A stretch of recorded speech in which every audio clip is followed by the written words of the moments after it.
Coming to you from an undisclosed location, somewhere deep in the heart of the Santa Monica Mountains, I am your intrepid host, L.A. Marzulli. Welcome to a long-awaited Questions with L.A. And I do apologize for letting a couple of months actually go by without doing any question shows. But we've got them here. We're going to do a few of them back-to-back.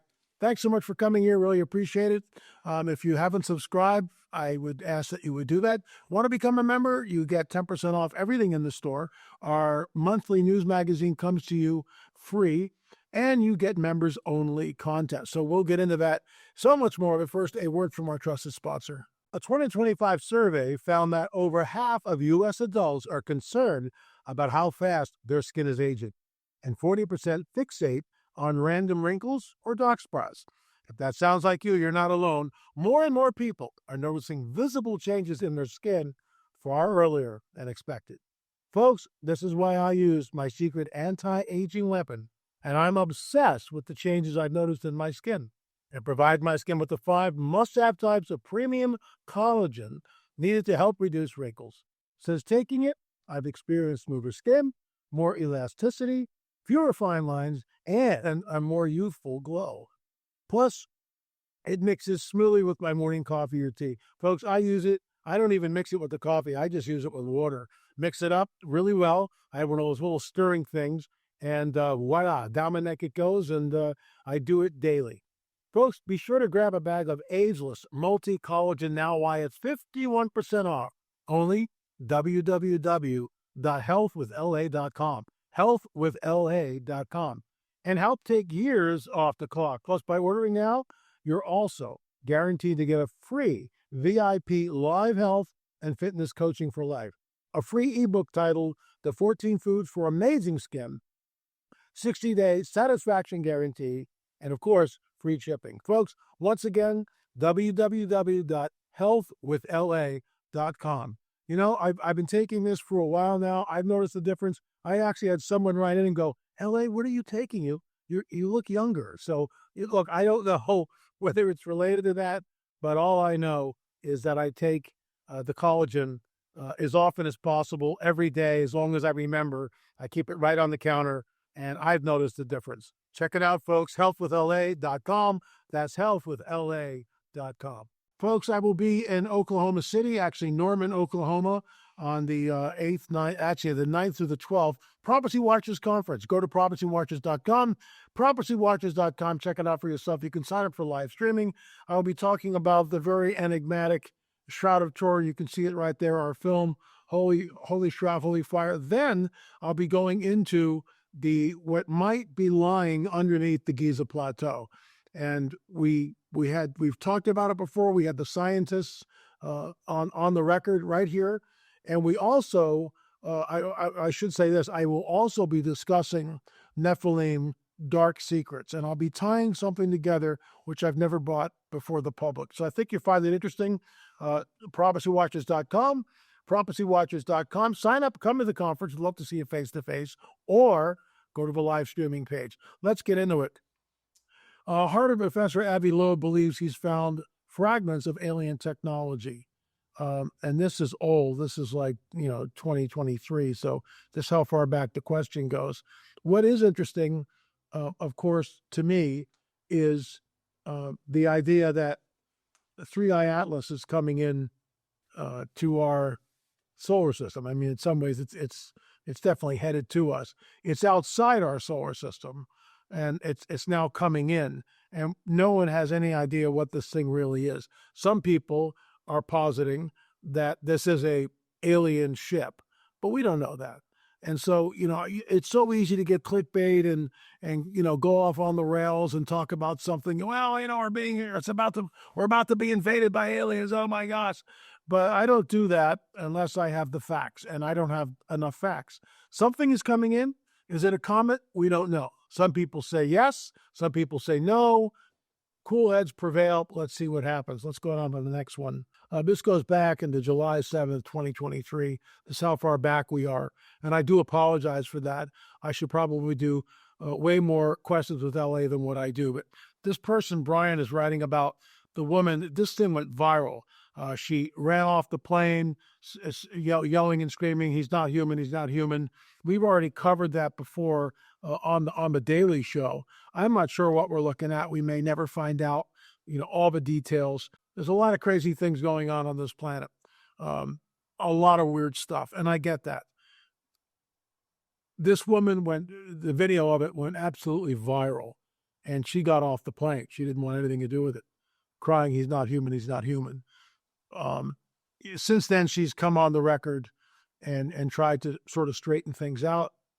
Look, I wasn't there. I don't know. Can I weigh in on it? I can only weigh in on it the way you guys would. I have the same information that you have. Nothing more. There's no inside track. No one's calling me, "Hey, LA, look at this." It's not happening.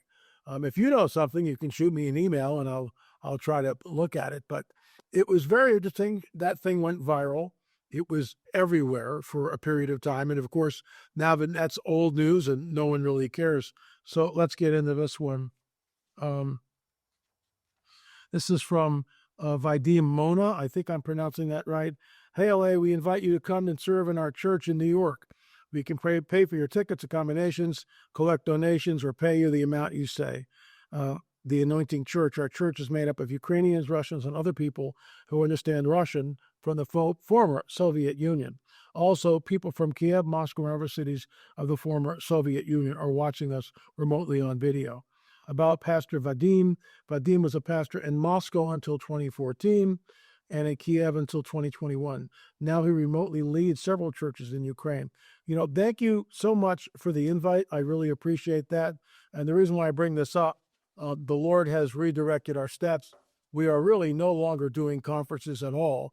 We will be at the Prophecy Watchers Conference. I've already told you about that, but we're not doing conferences. And the reason for this the reason for that is simply this, that we get on a plane.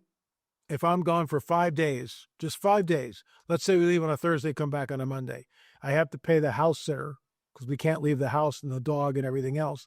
Pay the house sitter.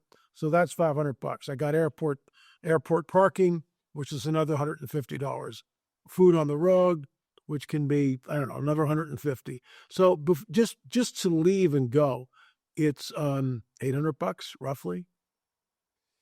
And I've been to some conferences where that they've handed me a check for under that. So that doesn't even break us even. And so the bottom line is this, and the Lord showed me this, that we go on a plane, we're exhausted, we're jet lagged, we get there, we speak for the entire weekend. And I love seeing the folks, don't misunderstand me. There's 300, 400, 500 people. At the Prophecy Watchers Conference, there'll be upwards of 1,000. And that's our tribe. That's our tribe. And I'm on the board of PW, so I will be there no matter what. But it's at the point where we're getting 6,000, 10,000, 30,000 people on our YouTube channel daily. How you can't compare it. Our reach here is far more effective, and I think, in my opinion, better uses of our resources and our time. So this is the Lord's doing. This is something that I didn't come up with. The Lord said, "Stop doing conferences." And well, why? Now I know why. I understand. And to offset some of the income that we would have made, that's why we have our members. So if you want to become a member, that helps support what we do. And I thank you ahead of time, but I digress. So thank you for the invite. I really appreciate it, but we're really not doing conferences unless the Lord changes our direction again. LA, what is your stance on the flat earth theory? This is from Chad in North Carolina. Chad, a lot of people ask me that, and I have flown from Israel to Los Angeles, and we went over the North Pole, and you could clearly see, when you get up around 37,000 feet, you could clearly see that the Earth is a sphere. If you navigate in an airplane, you have to understand and know spherical geometry. Otherwise, you can't get from point A to point B. You have to account for the curvature of the Earth. You have to. The ancients knew about the curvature of the Earth. There's no doubt about that. So when we look at the stars, everything is a sphere, and the planets are rotating around the sun. So, you can believe what you want to believe, and that's fine. I'm not going to argue with you, but the Earth is a globe. It's a sphere. I've seen it, and I know it. And, all the arguments online and everything else, don't drink the Kool-Aid. That's all I can ask. All right, this is from Carlos. LA, have you seen the clip of the woman in jeans getting off the plane? We've already covered that. You can see that this was big news. And also, have you ever been to Coral Castle near Homestead, Florida? Let me talk about that, Carlos. Yes, I have been to Coral Castle. I was there with my late business partner, Richard Shaw. Thank you, Gil Zimmerman. He's my new business partner. We've done over 10 films on the UFO phenomena. And our latest film, Holy Shroud, Holy Fire, right there. And if you haven't seen that yet, I will be speaking on the Shroud of Turin at the conference. So let's go back to the Coral Castle. And there's the shroud right there. God's calling card, folks, in my opinion. So I had been to Coral Castle, and very enigmatic. And the gentleman who created it, it's almost there. I haven't said his name in a few years, so it'll probably 5 minutes from now I'll remember it. It's very odd name though, but very interesting place, very enigmatic. The door that was originally there, that this gentleman who built Coral Castle, it rotated. You could, and we have film of it. You could use your finger and just move this 3-ton block with ease. So he knew the center point of the stone and was able to drill through the stone. How is that done? Because the stone is like, I think, 8 feet tall, and the drilling has to be absolutely precise. And he did that. And so when it stopped working, they had a crew come out with a crane and all this other stuff, and to fix it. And they sort of fixed it, but not really. So how was it done? Did he levitate the stone? We don't know. There's this one picture where there's a tripod that goes up, and there's some sort of a strange black box on the top of it. What's that about? We don't know. Lead Scallion, that's his name. Lead Scallion is his last name.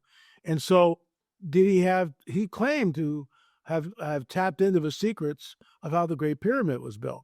I believe that the Great Pyramid is Nephilim architecture, fallen angel technology, just like I believe Sacsayhuaman and other sites are Nephilim architecture, fallen angel technology.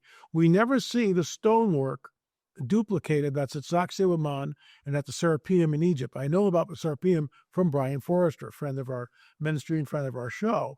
And Brian was our guide down in Peru and brought us to Sacsayhuaman for the first time. I had never seen it. And you remember, Brian, someone showed it to Brian for the first time. So, how far back does it go? And we demonstrated this numerous times where we have a copper chisel that the Incas have and a block of andesite stone. And the gentleman who sent us the video hits the chisel one time. And it's a modern day chisel, so it's actually harder and better than what the Inca had. One time, bam. And then he shows us the point was like this before he hit it. Now it's like this, it's blunted. So you can see that if a copper chisel does not cut andesite stone, then stop lying to us. Stop telling us that the Inca built this. And if you go on Wikipedia, or if you go on AI and just Google it, who built Sacsayhuaman? Oh, the Inca did it, or the Aztecs or whatever, in the 15th century. I'm not buying that for a minute, folks. This is ancient. And we only see it for a period of time, and then it all just goes away. I think it's pre-flood. I know Timothy Alberino thinks it's also pre-flood. So, I could go on for an hour on that, but that's my take. So the next question, this is from Greg. This is from Greg from Primo Construction. Hi, Greg, if you're watching. We actually were at Calvary Chapel way back in the day, probably almost 30, actually over 30 years ago. Yeah, 30 years ago. Wow. What is your opinion on the advent of AI from a spiritual perspective? Well, I think it's a tool like everything else, but it's a tool. I also think it can be used for very nefarious ends. But this is my take on it, Greg, and those of you who are watching. We are now in a window of time where we can't tell what's real and what's fabricated, and I find that incredibly alarming. Someone can create an AI version of you saying the most vile things and wasn't you, but now you have to defend yourself. They're already doing it with in junior high and high school, where they'll take the image of some classmate who's female and create a. I mean, that should be a criminal offense, in my opinion. But you can't tell what the a gentleman called me a while ago and had this picture of a man barefoot, and I've shown this before, right here. He's barefoot, and next to him is like a 14-foot Sasquatch with an injured knee, leaning on like a cane thing. And the man's got long hair to here. He's barefoot, and I found this in my grandfather's attic. Next, I'm not buying that for a second. Obviously, it's AI. That's what it is. It's AI, and I actually show some clips, and it's at the point where we no longer can tell what's real and what's fabricated. So I think it's going to be used. I think it's a line in the sand, a line of demarcation that we've crossed it, and once we've crossed it, that's it. How do we know again what's real and what's fabricated? Moving on, this is for Samantha. Thank you. Do you think this girl is a hybrid? I know this will sound ridiculous, but I'm compelled to ask. Have you seen the actress? And I'm not going to name the woman. Do you think she's an alien hybrid? Well, and she talks about Dr. David Jacobs walking amongst us. And I understand that. It's so easy for us to look at someone who may be slightly different looking than we are and call them a hybrid, or because they have red hair, oh, they're Nephilim. And you can't even go down that road. That's ridiculous. Are there hybrids walking amongst us? Yes, I believe that.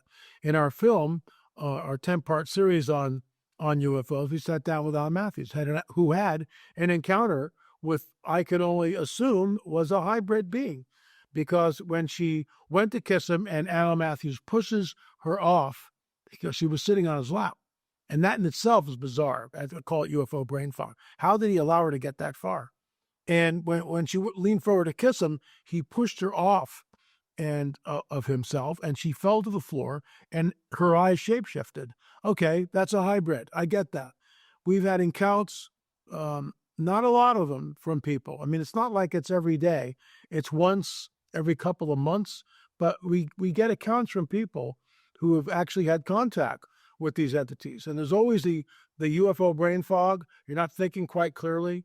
Things are weird, and this entity does something strange, or the eye shape shift, or the neck elongates, weird stuff happens. So do I believe they are walking amongst us, as Dr. David Jacobs posits in his book? Absolutely. Let's continue. This is from Marlon. Thank you for writing in. I found this interesting. Maybe you could talk on this on the show. Woman saw a reptilian on a plane, and you could see the way it obviously was big news back then. We've already covered that on this show. I'm not going to get into it again. It's I wasn't there, you weren't there. A lot of hype, a lot of clickbait stuff, but we really don't know, do we? So let's go. This is from Barbara. Saw your show on YouTube. You are so right on. I saw an Israel News Live on YouTube. Title is Reptilians the Good Guys, according to the rabbis. The host, Stephen Ben-Nun, shows the elitist rabbi from Israel saying this. I was surprised, to say the least. The rabbi uses the book of Daniel and Numbers to make his case. The rabbi is not the only one saying this. Could you check this out and comment on it? I found this very disturbing, putting the reptilians in a good light. Many will be deceived. This is from Barbara. I do not think the reptilians are the good guys. How do we know that they even exist? And that's the deep end of the pool. Are we looking at what fallen angels look like? Possibly. This whole phenomena is so guarded, when you think about it. It's so guarded. We know this much of a picture that's this big. We get information from people like Karen Wilkinson and her wonderful book, which we were very proud to publish, Stolen Seed, Evil Harvest. We've had too many people come on the record in our fifth film, which is on the abduction phenomena. If you haven't seen that, folks, you can go to streaming.lamarzulli.net and watch it for yourself. 2 men, 2 women who talk about their abduction experiences, and they're not good. They're never good. Well, that's not true. Some people are taken and they're told they have a special mission, and they're kind of sucked into the whole phenomena, and they believe that they do have a special mission. I've talked to people like this, but in the end, the entities who abduct you have one mission, and that's to take your soul. It's all about taking your soul. That's what it's about. That's what they want. They were defeated at the cross, but they want your soul. Let's continue. This is from Dave. Do you think it's possible or even likely that hybrids have been carefully involved all along in covering up, concealing, and even disposing of giant bones that have been found over the years, so as to not draw attention to the idea of the Nephilim? It certainly seems something very sketchy is going on with all these lost artifacts. We have a petition that many of you signed. Thank you for that. We are trying to send that up. Mando Gonzalez is working on it. We are trying to do that. We know that they're allegedly going to look at the Smithsonian and see what's going on there. Let me just go down a rabbit trail here for a little bit. We know that many of the museums have an agenda, and that agenda, the paradigm in which they operate under, is Darwinism, because that's supposedly science. Well, Darwinism has never been proven, and yet that is sacrosanct in both academia and the scientific community. So how, as Christians, do we push up against that? Well, that's what the petition's about. We're saying that, you can believe what you want to believe, but museums are funded with taxpayer dollars, and Darwinism is your religion. Darwinism runs the scientific and the academic community. There's no doubt about that. That is the overarching paradigm for both of these, the scientific community and academia. That is the overarching paradigm in both of these bastions of thought, right? And it's global. It's absolutely global. And the fact that as a Christian, if you stand up and go, well, I believe in that God created everything, you're laughed at. You're laughed at. Well, as a Christian, when I go into, let's say, the Field Museum in Chicago, and I see this huge mural that is telling us that, Darwinism, through such simple means, all forms of life were created. That's nonsense, in my opinion. And I'll tell you why. Now that we know about the spiral of life, which is what our overarching ministry is, spiral of life, right? The DNA, the double helix of life, the building blocks of all life, we realize that hummingbirds, when they mate, because they can mate together, because their DNA is similar, they will produce a hummingbird. Well, Darwin didn't know about that. Chimpanzees produce chimpanzees. Whales produce whales. If you get two humpback whales together, you're never going to get anything else but a humpback whale, unless you go in and genetically alter the DNA, which, by the way, we can now do, which is another reason, how far does it have to go before he comes back? That's all I can tell you. How far does it have to go? We can manipulate the DNA. This is the days of Noah. See, people don't understand this. When you read the book of Enoch, this is exactly what was going on, when it says that the angels sinned against the animal kingdom. Well, what does that mean? They're creating chimeras. Scientists in deep underground labs are creating chimeras. That's conspiracy theory. Say, LA, you need to wear your tinfoil hat when you say that. Okay, my tinfoil hat is on, and I wear it proudly. But here's the deal. They are, in my opinion, creating chimeras. We've had news stories that have come out in years past that are talking about that. Scientists create chimeras and let them, go to 120 days and then destroy them. Oh, really? Seriously? How do we know you destroy them all? We don't know that. So, it's definitely complex. It's definitely complex. I don't have all the answers, but we are in the days of Noah. You see, when Jesus, let me go down a rabbit trail. When Jesus talks about the days of Noah 2,000 years ago, there is no Sethite theory. Absolutely no Sethite theory. Everybody knows what he's talking about. Why? According to Josephus, and I've talked about this before, but I need to reiterate it. According to Josephus, the bones of the Nephilim were openly on display in Jerusalem 2,000 years ago. Were they at the temple? No. But I believe they were close to the Temple Mount, in a main corridor, a main thoroughfare, so people coming into the temple would see, oh my gosh, see that little Johnny? That's what your ancestors hundreds of years ago conquered in the Promised Land. These were the Nephilim. The bones of the Nephilim were openly on display in the time of Josephus' writing, which is 1st century. Now, fast forward to the 4th century, where you get, with all due respect, the knucklehead Julius Africanus, who just invents the Sethite theory, which is now taught in the seminaries. It's taught if you want to be a pastor and you go to seminary, for the most part, that's what you're taught. So the B'nai Elohim, the sons of God, always translated B'nai Elohim, somehow magically become the godly line of Seth, and the women become the Hoochie Mamas of Cain. But that's not in the Bible. That's not in the Bible. And I became a Christian in 1980, and I got Dr. I.D.E. Thomas's book, The Omega Conspiracy. That book completely changed my life, set me on the course that I've been on for the last, 45 years essentially, or I should say 30 years, 35 years. It's been 35 years since I've read Dr. I.D.E. Thomas's book. And that's why we have 10 or 8 films on the trail of the Nephilim and all the resources that we have. Dr. Thomas got it right. Absolutely, he got it right. Thank you, Dr. I.D.E. Thomas. And I know that you've passed on, but from your vantage point, I hope you're giving us 2 thumbs up. Thank you so much. This is from Stan. Thank you, Stan, for writing in. Appreciate it. Questions for LA. Did Nephilim, modern-day hybrids, have souls? That's a great question. In my opinion, the resounding answer to that is no. They do not have souls. Only God can give a soul. I believe at the moment of conception, when sperm enters the egg, right, there's a burst of light. That's creation. That the soul, in my opinion, people will differ with this, in my opinion, that is when the soul enters that little embryo. The moment of conception, life begins, the soul enters. The enemy can reproduce and create hybrid entities. They are soulless. They are in a fixed state. The Nephilim, both ancient and modern, are soulless.